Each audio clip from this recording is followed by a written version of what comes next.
कहते हैं कि तंत्र विद्या दो तरह के इंसानों को बर्बाद करती है।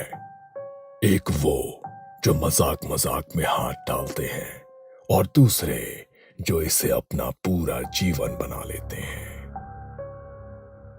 निखिल दूसरी किस्म का था। रात का सन्नाटा फैला हुआ था। छत पर ठंडी हवा चल रही थी। दूर कहीं कुत्ते भौंक रहे थे। आधे खुले आसमान के नीचे एक पुरानी इमारत की छत पर काला कपड़ा बिछा था। चारों तरफ पीली मोमबत्तियां टिमटिमा रही थी। बीच में निखिल बैठा था। दुबली काया, बिखरे बाल, आंखों के नीचे काले गड्ढे, जैसे कई रातों से सोया ना हो।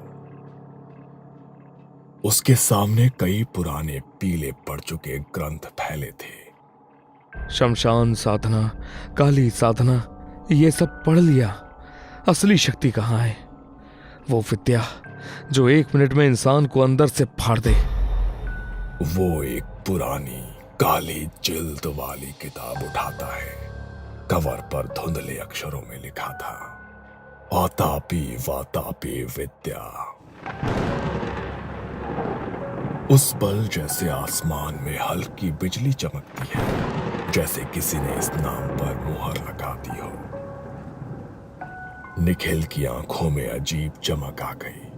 उसे नहीं पता था कि यह सिर्फ 2 राक्षसों का नाम नहीं, बल्कि पेट के अंदर पैदा होने वाली मौत की विद्या थी। वो पन्ने पलटने लगा। किताब के अंदर एक चित्र बना था। 2 राक्षस, एक बकरा बना हुआ, दूसरा उसके ऊपर मंत्र पढ़ रहा है। नीचे छोटे अक्षरों में एक कथा लिखी थी। बहुत पहले की बात है। 2 राक्षस भाई थे, आतापी और वातापी। आतापी मंत्र ज्ञानी, चालाक, वातापी रूप बदलने वाला, खूंखार।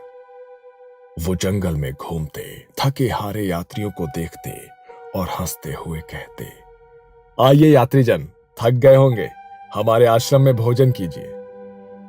वो एक बकरे को लाते, पर वो कोई साधारण बकरा नहीं होता। आतापी मंत्र पढ़कर अपने भाई वातापी को उस बकरे के रूप में बांध देता। फिर उसी बकरे का मांस पकाकर यात्रियों को खिलाया जाता। जब सब पेट भरकर खा लेते, आतापी आसमान की तरफ हाथ उठाकर जोर से मंत्र बोलता, वातापी बाहर आ। और फिर यात्रियों के पेट के अंदर से कोई भयानक ताकत जाग जाती। ऐसा लगता जैसे अंदर से कुछ धक्का दे रहा हो, कुछ फाड़ रहा हो। चीखें जंगल में गूंज उठती और देखते देखते उनके पेट भीतर से फट जाते। वातापी अपनी असली राक्षसी रूप में उन शवों के बीच खड़ा हंसता है। हर बार यही होता। आतापी खाना खिलाता, वातापी पेट के अंदर से मारता और दोनों भाई उनकी दौलत बांट लेते। कहानी यही खत्म नहीं होती। एक दिन उन्हीं रास्तों से महर्षि अगस्त्य गुजरे। उन्हें भी उसी तरह भोजन का निमंत्रण दिया गया। आज तो बहुत बड़ा शिकार हाथ लगा है। महर्षि अगस्त्य शांत स्वभाव से बैठे रहे। उन्होंने बिना हिचकिचाए पूरा मांस खा लिया, आंखें बंद कर ली, जैसे साधारण भोजन हो। जब वो खा चुके, आतापी वही पुराना मंत्र दोहराया, वातापी बाहर आ। जंगल एक क्षण को सन्नाटे में डूब गया। कुछ नहीं हुआ। आतापी की मुस्कान धीरे धीरे डर में बदल गई। उसी समय महर्षि अगस्त्य ने आंखें खोली और बहुत शांत पर गूंजती आवाज में कहा, तू वातापी कहलाता है, पर आज से जीर्णो भव, तू पच चुका है। महर्षि की तपस्या और दिव्य शक्ति से वातापी उनके भीतर ही भस्म हो गया। वो न बाहर आ सका, न फिर किसी को खा सका। सबने समझा वातापी की कथा यहीं समाप्त हो गई। निखिल ने यह कथा पढ़कर किताब बंद कर दी। उसके होठों पर हल्की मुस्कान आ गई। तो ये विद्या पेट के अंदर काम करती है, अंदर से मारती है। कितनी कितनी खूबसूरत मौत है। किताब के अगले पन्ने पर एक नया शब्द चमक रहा था, सूक्ष्म वातापी। कलयुग में शरीर नाजुक है, पर लालच उतना ही मजबूत। जो वातापी विद्या सीखेगा वो बिना किसी हथियार के सिर्फ भोजन के जरिए लोगों को मार सकेगा। अब किसी राक्षस को बकरे में बदलने की जरूरत नहीं। अब बस भूखे इंसान चाहिए। निखिल की सांसें तेज होने लगी। लोग तो खुद चलकर आएंगे मंदिर में प्रसाद के बहाने। कुछ दिनों बाद सुबह के समय कस्बे के पुराने मंदिर के बाहर मेला सा माहौल था। घंटियां बज रही थी, लोग दर्शन के लिए लाइन में खड़े थे। मंदिर के गेट के पास एक नया स्टॉल लगा था। निखिल भोग प्रसाद सेवा, मुफ्त खिचड़ी हलवा। भूखे प्यासे थके हारे लोग लाइन में लगकर वही प्रसाद ले रहे थे। निखिल मुस्कुराते हुए कटोरों में खिचड़ी परोस रहा था। जब भी कोई कटोरा उसकी तरफ आता, वो उसमें थोड़ा सा काला चूर्ण छिड़क देता और मन ही मन कुछ बुदबुदाता। जितने कौर उतने घाव, जो भी ये खाए उसमें मेरा वातापी बस जाए। अरे भैया, पूरा दिन गाड़ी चलाता हूँ, पेट खाली था। भगवान आपका भला करे, अच्छा किया मुफ्त प्रसाद रख दिया। राजू ने बिना सोचे 2 बड़े कौर मुंह में डाल लिए। उसे क्या पता था कि वो खाना नहीं, एक अदृश्य राक्षस निगल चुका था। उसी रात बस डिपो के पीछे सुनसान कोने में राजू जमीन पर बैठा था। उसका चेहरा पीला पड़ चुका था। ये कैसी जलन है? खिचड़ी में क्या डाला था? उसने अपने पेट पर हाथ रखा। अचानक उसे लगा जैसे पेट के अंदर कुछ सरक रहा है, जैसे कोई चीज त्वचा को अंदर से ठेल रही हो। उसका सांस लेना मुश्किल हो गया। तो कोई है? पेट फट रहा है, बचाओ! उसकी चीख सुनने वाला वहां कोई नहीं था। कुछ ही देर में सब खत्म हो गया। सुबह उसकी लाश मिली। पेट के अंदरूनी हिस्से से जैसे जोरदार दबाव पड़ा हो, पर बाहर कोई हथियार का निशान नहीं। शहर के शमशान घाट पर राजू की चिता तैयार हो चुकी थी। कुछ लोग फुसफुसा रहे थे कि मौत अजीब थी। डॉक्टर भी कुछ समझ नहीं पाए। भीड़ से थोड़ा दूर एक साधारण सा आदमी बैठा था। सादा धोती कुर्ता, चेहरे पर शांति, आंखों में अजीब गहराई। लोग उसे मुनि अगस्त कहते थे। पंडित शेखर धीरे से उसके पास आए। अगस्त जी, यह कैसी मौत है? कोई जहरीली चीज भी नहीं मिली, कोई निशान नहीं, पर पेट ऐसे जैसे अंदर से कुछ फटा हो। अगस्त ने दूर से ही शरीर को देखा, फिर अपनी आंखें आधी बंद कर ली, जैसे किसी अदृश्य चीज को महसूस कर रहे हो। अंदर से जो खाता है उसे बाहर कोई नहीं देख पाता पंडित जी। उनके भीतर कहीं बहुत पुरानी याद की हल्की छाया जाग रही थी। आतापी, वातापी और महर्षि अगस्त्य। उधर निखिल की रातें और भी अंधेरी हो चुकी थी। वो छत पर बैठकर प्रसाद बांटने के बाद हर मौत की खबर सुनता और किताब के सामने आकर मुस्कुराता। 2 सफल प्रयोग। अब अगला कदम संयुक्त वातापी, एक साथ कई शरीरों में घुसने वाला। तभी उसके अपने पेट में हल्का दर्द उठा। वो चौंक गया।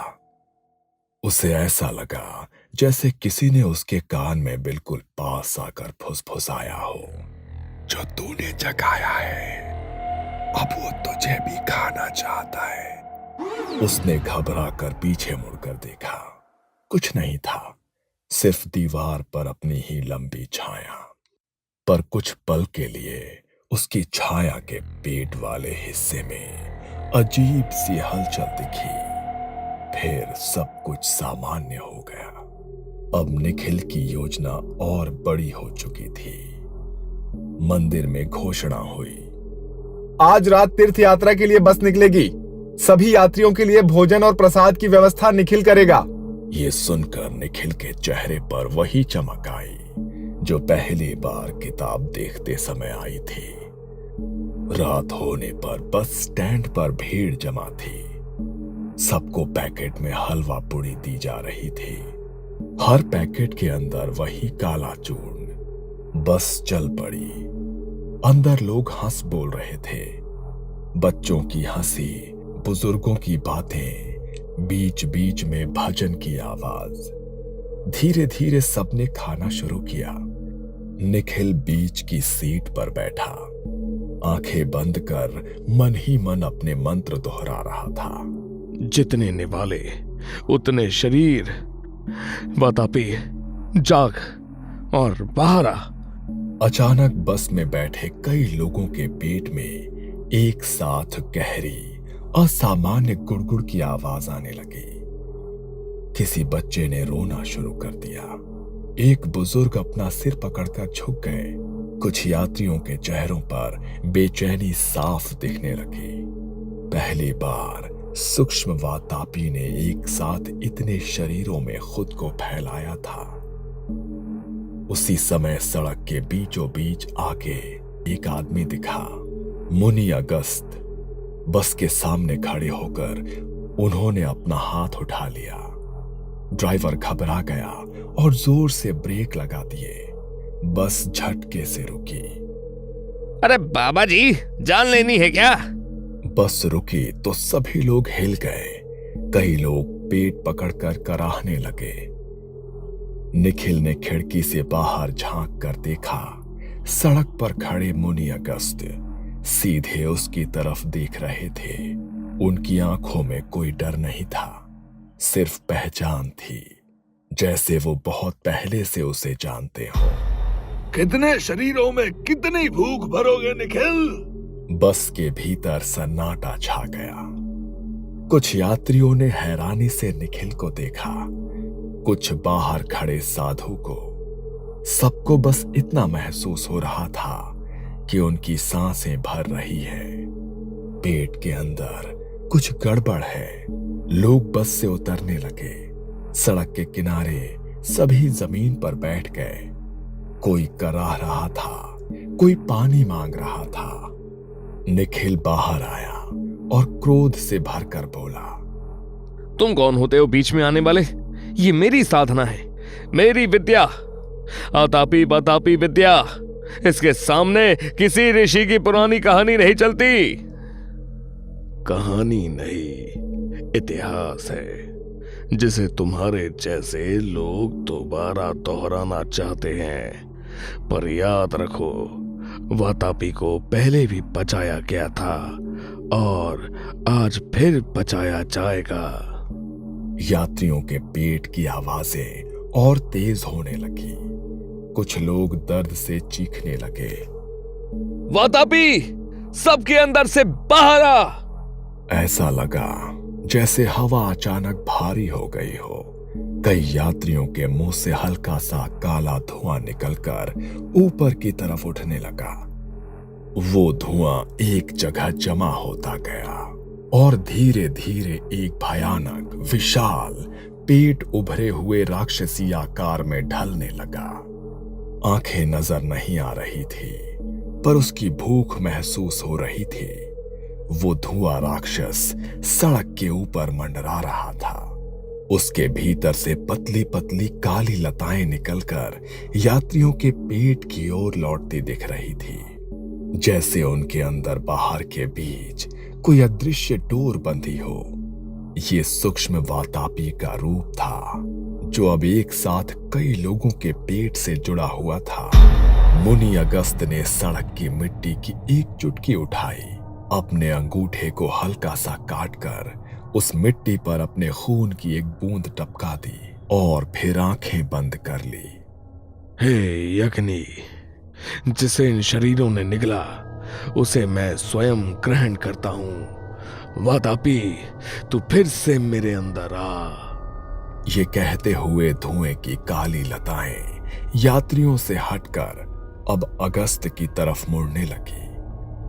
ऐसा लग रहा था जैसे वो राक्षसी धुआं उन्हें निगलने की कोशिश कर रहा हो। तो तुम क्या कर रहे हो? वो तुम्हें भी फाड़ देगा। अगस्त का शरीर कांपा, उनके पेट के आसपास हल्का फुलाव दिखा, जैसे भीतर कोई संघर्ष चल रहा हो, पर उनकी आंखों में अजीब सी शांति थी। उन्होंने आंखें खोलकर उस धुएं की आकृति को घूरते हुए ऊंची आवाज में कहा, वातापी, जीर्णो भव।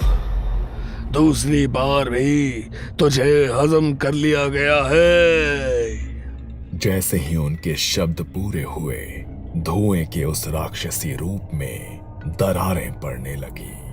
वो बिखरने लगा। उसके भीतर की काली लताएं टूट टूट कर अलग हो गईं। यात्रियों के पेट की आवाजें अचानक थम गईं। लोग वहीं जमीन पर गिर गए, हांफते हुए पर जिंदा। धुआं छोटे छोटे टुकड़ों में बिखर कर नीचे गिरा और सड़क की मिट्टी में समा गया, जैसे जमीन ने उसे अपने अंदर खींच लिया हो। निखिल घुटनों के बल बैठ गया। डर और सदमे से उसकी आंखें फैली हुई थी। ये कैसे? मैंने तो सिर्फ किताब से मंत्र पढ़े थे। मैं तो उसे जिंदा कर रहा था, पर वो तो मुझे भी खाने लगा था। तू सोच रहा था तू वातापी को इस्तेमाल कर रहा है, पर असल में वो तुझे धीरे धीरे खा रहा था निखिल। तूने जितने लोगों को खिलाया, हर प्रयोग में तेरी आत्मा का थोड़ा थोड़ा हिस्सा भी उसी से बंधता गया। निखिल का चेहरा पीला पड़ने लग गया। उसका शरीर ठंडा होने लगा। उसकी आंखें बोझिल हो गईं। अचानक उसके अपने पेट में एक आखिरी तेज झटका हुआ। उसने चीखने की कोशिश की, पर उसके गले की आवाज नहीं निकली।